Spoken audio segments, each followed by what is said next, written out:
ഇഞ്ചോടിഞ്ച് പോരാട്ടം നടക്കുന്ന വടകരയിൽ പ്രചാരണം ശക്തമാക്കി മുന്നണികൾ. സംസ്ഥാന നേതാക്കളെ പങ്കെടുപ്പിച്ചുകൊണ്ടുള്ള പൊതുയോഗങ്ങളിൽ LDF ശ്രദ്ധ കൊടുക്കുമ്പോൾ കുടുംബയോഗങ്ങൾ വിളിച്ചു ചേർത്താണ് UDF പ്രചാരണം മുന്നോട്ട് കൊണ്ടുപോകുന്നത്. വേനൽ ചൂടിന്റെ കാഠിന്യത്തിൽ ഇടതുമുന്നണി സ്ഥാനാർത്ഥി P. ജയരാജൻ പര്യടനം ഉച്ചയ്ക്ക് ശേഷമാക്കിയിട്ടുണ്ട്. തുറന്ന വാഹനത്തിലെത്തുന്ന സ്ഥാനാർത്ഥിക്ക് ഉഗ്രൻ സ്വീകരണമാണ് വിവിധയിടങ്ങളിൽ പ്രവർത്തകർ നൽകുന്നത്.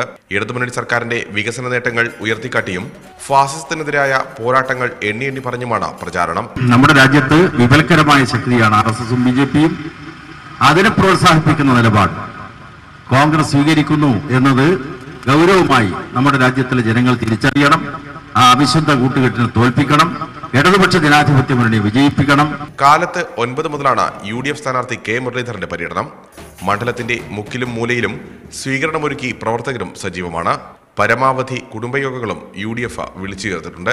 ഓരോ ദിവസം കഴിയുന്തോറും ആത്മവിശ്വാസം ഞങ്ങൾക്ക് വർദ്ധിച്ചു വരിക. ഇന്ന് വിജയിക്കുമെന്ന് മാത്രമല്ല, നല്ല ഭൂരിപക്ഷത്തോടെ വിജയിക്കുന്നുള്ള ഒരു ആത്മവിശ്വാസം ഇന്ന് എല്ലാ UDF പ്രവർത്തകരിലും ഉണ്ട്. NDA സ്ഥാനാർത്ഥി VK സജീവനും മണ്ഡലത്തിൽ പ്രചാരണം ശക്തമാക്കിയിട്ടുണ്ട്. ഷിബു ചെടിച്ചേരിക്കൊപ്പം PL കിരൺ, മീഡിയ 1 വടകര.